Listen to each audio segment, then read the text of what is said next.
Ya, jadi kebayang kalau misalnya kerja sehari, kerja ngotot itu dapat $200, kebayang seminggu, kebayang sebulan dapat berapa.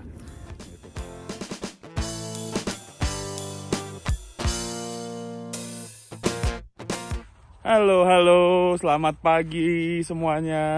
Mungkin juga selamat siang, sore, ataupun malam kalian pas lagi nonton ini.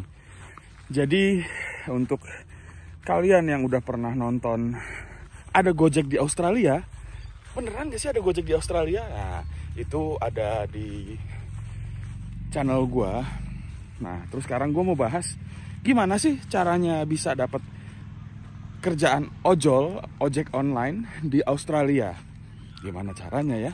Nah, kalau dibandingin di Indonesia, kalau di Indonesia kan kita perlu datang untuk register. Mungkin ada portal ya, portal online untuk register. Nah, di sini pun juga sama. Jadi caranya kalian bisa di sini tuh ada yang perusahaan besar untuk ojol itu. Di sini ada Uber, ada Deliveroo, terus Menulog, terus ada DoorDash, terus ada beberapa lagi lah ya. Ada yang ojol punya Cina, jadi namanya Melbourne Songchen atau apa gitu, yang jadi warnanya kuning. Nah, kalau paling pertama itu kalian harus punya visa. Gimana cara untuk mendapatkan visa? Itu nanti di episode yang lain ya. Nah, oke, katakan kalian sudah punya visa dan visa kalian itu sudah bisa untuk visa kerja. Ada visa itu, ada visa untuk visa ke Australia itu ada visa turis, ada visa student, ada visa kerja, ada visa juga working holiday, atau juga visa partner. Jadi nikah sama orang lokal di Australia, baik itu orang Indonesia ataupun bule. Kalau kalian udah punya syarat itu, yang paling pertama itu visa, bisa untuk apply pekerjaan untuk delivery online. Jadi delivery makanan di sini. Ojol di sini. Oh, di sini juga ada kayak Gojek yang nganterin orang, nggak pakai mobil tapi pakai motor, namanya Scooty.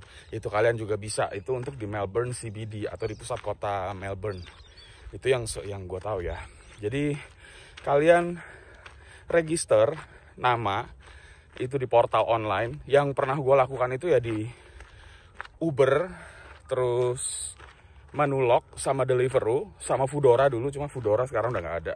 Nah, itu gue masukin nama, terus nomor paspor, terus juga mungkin ada beberapa perusahaan gitu yang meminta untuk VEVO. VEVO itu untuk visa kita. Visa kita tuh kapan masa berlakunya, kapan habisnya. Nah, terus setelah kita register, kita ikutin semua prosesnya, itu akan makan waktu kira-kira 3-7 hari. Tapi kalau lagi COVID situation kayak begini, ini bisa lebih dari 2 minggu. Tapi kalau dulu gua nggak sampai seminggu. Jadi udah bisa online dan gue bisa langsung kerja. Nah, itu untuk persyaratannya. Setelah register, terus dapat email. Dapat email itu untuk diminta untuk kita datang ke kantor untuk ngambil tas insulated bag. Jadi itu untuk yang supaya tahan lebih lama panasnya, yang kalau ada pakai tas itu, atau tahan lebih lama dinginnya kalau makanan dingin. Jadi kalau misalnya di delivery ini ada tiga yang bisa kita lakukan untuk delivery, karena kita nggak mungkin delivery jalan kaki ya, memang kecuali kalau tempatnya dekat. Jadi kita bisa naik sepeda, kita di situ bisa registernya, kita pilih sepeda, kita bisa pilih motor, dan kita pilih mobil. Nah, kalau kalian pakai sepeda, itu kalian nggak perlu ada persyaratan nomor polisi apa segala macam. Cuma syaratnya kalian harus ambil background check. Nah, ini background check dari polisi. Biasanya itu udah di-provide sama perusahaan kita register. Jadi kalau misalnya kita lakuin itu via Uber, itu ada national crime check. Jadi surat kelakuan baik lah, tapi versi Australia gitu. Nah, setelah kita lakukan itu tadi, terus kita bisa kita dipanggil ke kantornya untuk ngambil tas. Kalau kita untuk sepeda, kita dapat tas sama, udah tas doang. Dapat tas, terus dikasih tahu di briefing gimana sih cara kerja Uber gitu. Dan di aplikasinya pun juga ada tutorial untuk pertama kali delivery. Jadi gimana sih cara pertama pick up order, untuk ngambil order, terus setelah sampai ke restoran kita mesti ngapain gitu. Nah oke, sekarang berarti kalau masuk ke itu nanti ke yang tahap ini ya, ngambil order. Nah sebelum ke situ, tadi kan gue bahas ada tentang sepeda, motor, ataupun juga mobil. Nah, kalau untuk sepeda, kita nggak perlu ada ini, asuransi kendaraan. Jadi cukup dengan background check, terus kita bisa delivery pakai sepeda. Tapi kalau kita naik motor atau mobil, itu kita harus masukkan di situ nomor plat kita. Di sini namanya Rejo. Itu kita mesti masukin, dan masa berlakunya itu seberapa lama. Terus juga asuransi. Pastikan minimal kita ada asuransi third party. Kalau enggak, mereka nggak akan mau menerima kendaraan kita. Apa sih perbedaan dari 3 transportasi yang kita gunakan? Kalau sepeda, itu kita maksimum kita akan dapat ordernya, jarak tempuhnya itu sekitar 5 kilo. Untuk naik sepeda, bayangin kalau lebih dari itu. Tapi enaknya, kalau ada orderan gitu, prioritas itu pasti yang dikasih yang sepeda dulu. Nah, terus kalau untuk motor, itu untuk jarak minimum 2 sampai 10 kilo. Nah, untuk mobil, itu sekitar jarak 3 kilo sampai ke 15 atau 20 kilo. Tentunya ada perbedaan tarif. Jadi kalau misalnya kita naik sepeda, sekali delivery itu sekitar kita dapat $5 atau 50.000 kalau dirupiahin. Nah, kalau naik motor itu baru kita dapat aja jarak tempuh paling dekat itu $7, karena ada potongan-potongan yang juga beda. Jadi kalau kita naik sepeda itu potongannya dari Uber 35%. Tapi kalau naik motor atau naik mobil, potongannya cuma 30%. Karena 5%-nya itu dianggap buat bensin sama maintenance kita. Dan juga kita juga udah dapat lebih gede. Itu plus minusnya. Dan di lain sisi, kalau kita lagi nunggu di dekat restoran, kita naik motor, sama ada lagi yang orang lain pakai sepeda. Yang pasti dapat duluan itu yang naik sepeda. Kecuali jaraknya jauh, pasti otomatis langsung diarahkan ke yang motor atau mobil. Nah, itu untuk kendaraannya. Oke, katakan kita udah punya kendaraan, baik itu sepeda, motor, atau mobil, dan kita udah punya tas. Gimana sih cara supaya bisa mulai kerja? Caranya supaya bisa mulai kerja ya, kalau Uber enak. Uber itu kapan kita mau online atau offline, bebas. Mungkin juga kalau yang di Indonesia juga tahu kan, cara penggunaan dulu mungkin ada yang pernah jadi partner, Uber partner. Itu jadi kita bisa fleksibel lah waktunya. Nah, tapi untuk Manulog, Deliveroo, terus atau kayak dulu Foodora, itu kita mesti submit availability. Kita kayak orang kerja. Padahal status kita bukan karyawan mereka, tapi kita partner. Tapi sebagai partner, kita ngasih jam kapan aja kita bisa aktif. Kayak misalnya sekarang hari Senin, terus dikasih email dari mereka, atau enggak kita yang di aplikasi itu kita bilang di minggu depan kita bisa kerja Senin jam berapa sampai jam berapa, Selasa dari jam berapa sampai jam berapa, begitu terusnya sampai seminggu. Nah, jadi ketika kita bisa bilang minggu depan kayak begitu, jadwal itu akan dirilis hari Jumat, akan ngasih tahu kita dapat shiftnya itu kapan aja.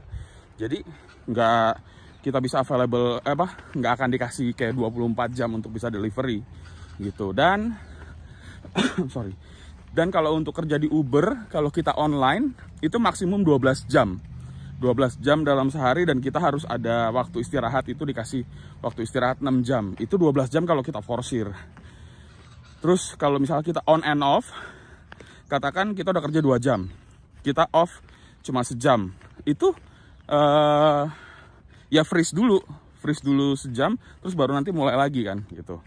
Oke, nah untuk income-nya kalau lagi bulan rame itu sehari itu bisa dapat paling sedikit itu $80 atau 800.000, dan paling kencang itu bisa nyentuh sampai 200-an, $200 per hari, which is 2 juta.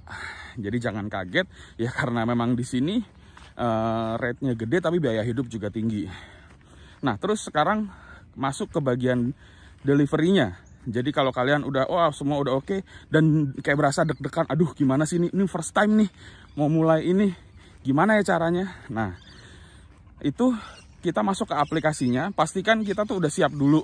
Di sini enaknya untuk partner itu kita nggak ada seragam, cuma di tas yang disediain itu tasnya udah ada brandnya. Jadi kayak gua iseng pakai jaketnya pakai jaket Gojek.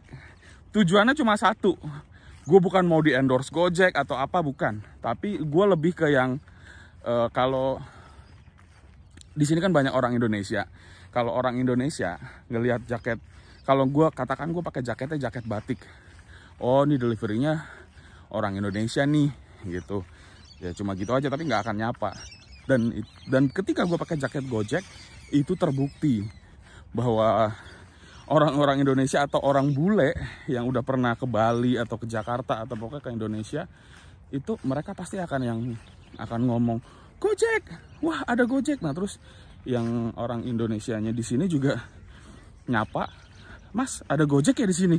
Mereka buka aplikasi Gojek terus bilang, kok nggak bisa mesen sih? Ya memang karena kenyataannya memang nggak ada Gojek di sini. Cuma gue jadi dapat banyak teman baru dari pakai jaket Gojek. Jadi thank you Gojek, karena jaketnya gue juga jadi viral di Melbourne. Dan gue bikin konten ada Gojek di Australia, ada ya, itu lumayan viral. Nah, thank you Gojek. Gue jadi punya banyak teman baru. Nah terus, oke, sekarang balik lagi tadi, karena di sini nggak perlu pakai seragam, nggak perlu pakai atribut.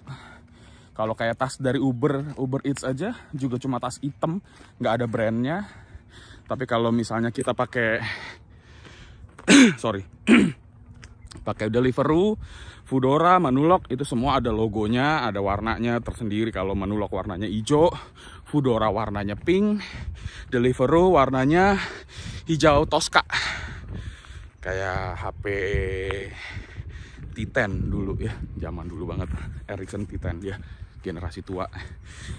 Nah, terus kalau kita udah siap dulu, maksudnya gini, kalau kita lagi di musim panas ya kita cuma cukup pakai, kalau naik sepeda ya standarnya pakai pakaian kita mau bersepeda, jangan pakai pakaian yang tebel karena pasti berkeringat. Jadi pakai pakaian yang memang mendukung untuk aktivitas kita naik sepeda. Banyak orang bilang kalau yang naik sepeda ini jadi kayak olahraga tapi dibayar, dan gue setuju. Tapi kalau kayak badan gue yang gemuk begini, gue coba waktu itu naik sepeda baru 3 kali delivery udah kayak mau mati. Jadi akhirnya gue memutuskan untuk gue beli motor second. Terus gue akhirnya deliverynya naik motor, pakai akun motor. Nah terus kalau misalnya kita delivery, kita udah mau pakai sepeda, itu tadi pakai helm, harus helm, kita bakal didenda. Terus pakai pakaian yang nggak gampang ya, atau menyerap keringat, terus juga bisa gampang melepas keringat.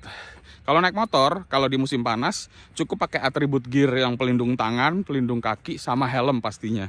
Jaket juga yang, pokoknya apa yang kalian lakukan dengan aman di Indonesia, cara berkendara, lakukanlah itu juga di sini, gitu.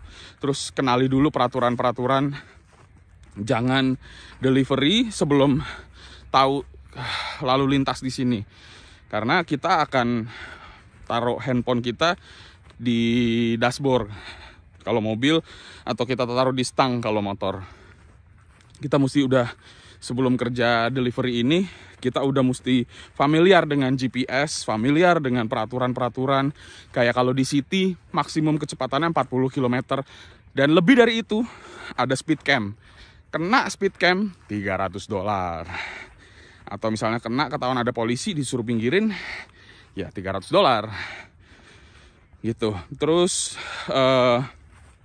tahu juga ada istilah U-turn, terus ada hook turn, ada hook U-turn gitu. Jadi kalau kita mau belok, nah itu kalian bisa ngecek itu di web atau enggak di YouTube yang lain tentang gimana sih tutorial cara hook turn atau U-turn yang kayak gitu. Jadi kita kalau mau belok kanan, ini gue pakai bahasa Indonesianya aja, simpelnya aja gini. Kalau kita mau belok kanan, kita nggak boleh langsung belok kanan. Kita mesti ngelewatin lampu merah, terus kita ke kiri dulu. Setelah di kiri, kita tunggu lampu yang kita mau lurus itu merah, baru kita ke kanan.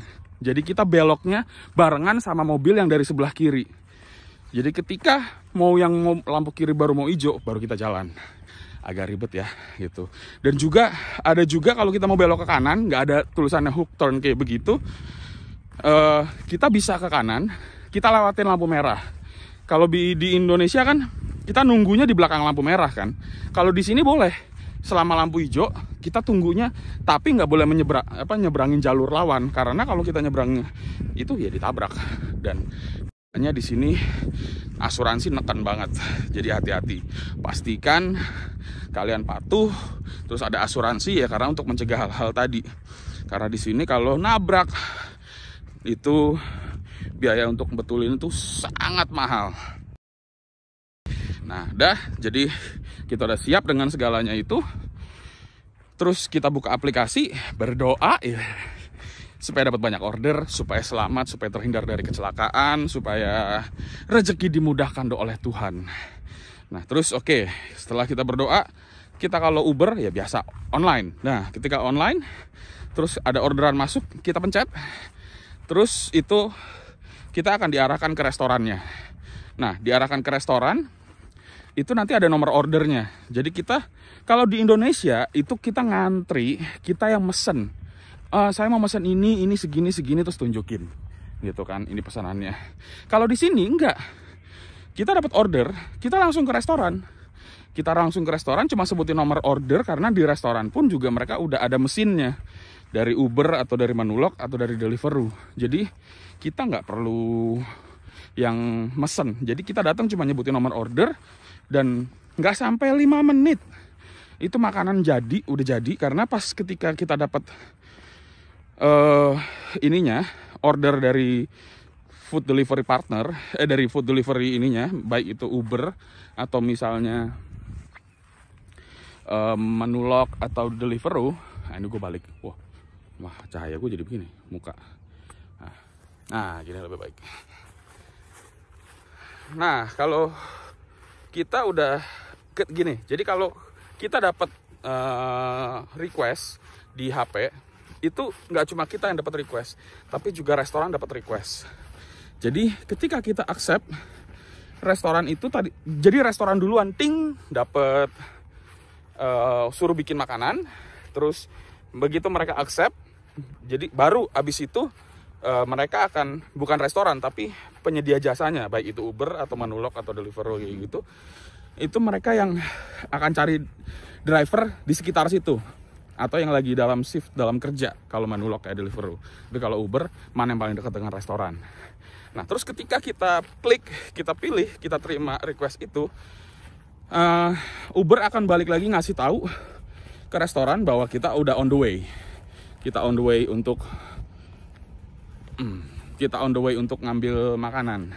Nah jadinya kita nggak perlu lagi ngorder.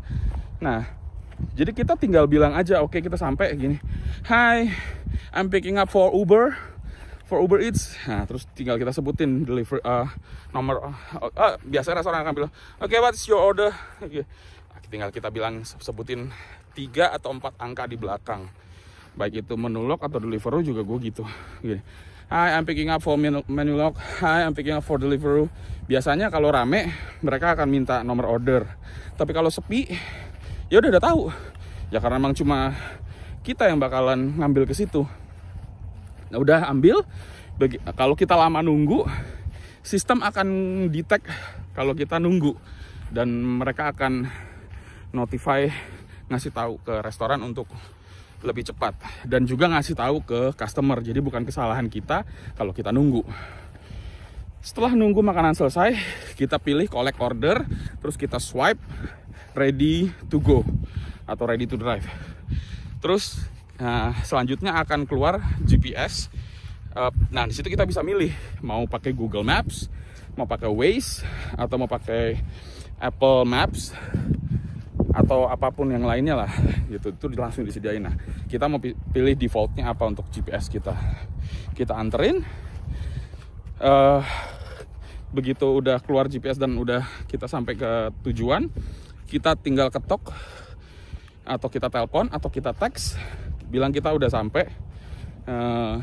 Terus kita senyum dengan ramah, "Hi, this is your delivery," atau "Hi, here's your food, enjoy, have a good day," atau "Enjoy your meal, have a good night," gitu. Dan keramahan orang Indonesia dalam hal menyapa seperti itu dengan senyum, gua dapet 5 bintang, atau istilahnya komplimen, banyak banget komplimen. Bisa kalian lihat di Gojek Melbourne, di akun IG gua. Di situ gua pernah taruh bahwa gue dapat komplimen, orang ini senyumnya luar biasa, senyum penuh kode ya. Jadi ramahlah seramah mungkin, dan kerja ini menyenangkan. Banyak orang meremehkan kerja food delivery karena udah kayak maksudnya di Indonesia gitu. Jadi orang punya paradigma, food delivery, men, kalau lo food delivery lu hidup. Apalagi di Australia, kebayang kalau misalnya kerja keras sehari dapat 200, kebayang seminggu berapa, sebulan berapa ya. Jadi kebayang kalau misalnya kerja sehari, kerja ngotot itu dapat $200, kebayang seminggu, kebayang sebulan dapat berapa itu. Cuma kan ya di sini tergantung jenis visanya yang mengizinkan kita bisa kerja full time atau cuma kita bisa kerja part time. Kalau kayak student cuma boleh 20 jam per minggu legalnya gitu. Nah, terus balik lagi, ketika kita udah nganterin tadi dan kita ramah, terus dengan ngasih ngirim orderan itu atau delivery tadi makanan, mereka pasti akan ngasih rating baik, dan kita tinggal nunggu untuk orderan selanjutnya. Nah, untuk nunggu orderan selanjutnya, triknya adalah balik ke restoran dekat restoran yang emang banyak di take away atau yang banyak di order. Tapi ya during COVID situation begini, banyak restoran emang take away sih. Bukan banyak, emang semua restoran take away. Jadi cuma cari di situ, kita buka di aplikasinya mereka sendiri. Itu triknya. Jadi kita buka misalnya kayak Uber Eats. Nah, kita cek di situ mana sih yang lagi hot gitu, atau enggak yang orang tuh ngorder dan deliverynya cepet. Nah, kita tungguin deket situ. Misalnya kalau di sini kayak Nandos, terus restoran-restoran Asia gitu, atau bahkan McDonald gitu. Cuma ada beberapa McDonald di sini yang servingnya lama. Ini penyajiannya, jadi kita deliverynya juga lama. Jadi seringkali customer bukan komplain ke kita tapi curhat, ini kalau McD lama pasti. Bukan McD sih, di sini bilangnya Mc's gitu. Jadi ya itu dari awal gimana cara kita bisa kerja, terus sampai kita akhirnya selesai nganterin delivery. Dan sebisa mungkin kalau kayak gua, abis delivery itu tas itu dibersihin dalamnya, karena kita akan pakai terus. Dan tas itu kan juga tempat untuk istilahnya salah satu untuk kita mengais rezeki kan di sini. Jadi pastikan nggak istilahnya jadi kayak ada remah-remah makanan yang nempel di situ terus sampai berminggu-minggu. Itu kan kebayang kalau kita yang mesen, itu kan menjijikan kayak gitu. Jadi tetap kita lakukan yang terbaik, terus kita juga senyum. Pasti namanya rezeki itu nggak kemana. Kalau kita kita kerja keras dan berdoa, pastinya Tuhan yang Maha Kuasa itu pasti akan menyediakan buat kita. Jadi itu kalau kalian nantinya para student atau working holiday visa atau permanent resident atau mungkin citizen yang lagi usianya usia pelajar tapi pengen dapat uang sampingan, ya kalian bisa kerja food delivery ojol ala Australia. Oke, thank you buat semua yang udah nonton. Gua mau balik, udah selesai jogging gua dari suasana Sudbury.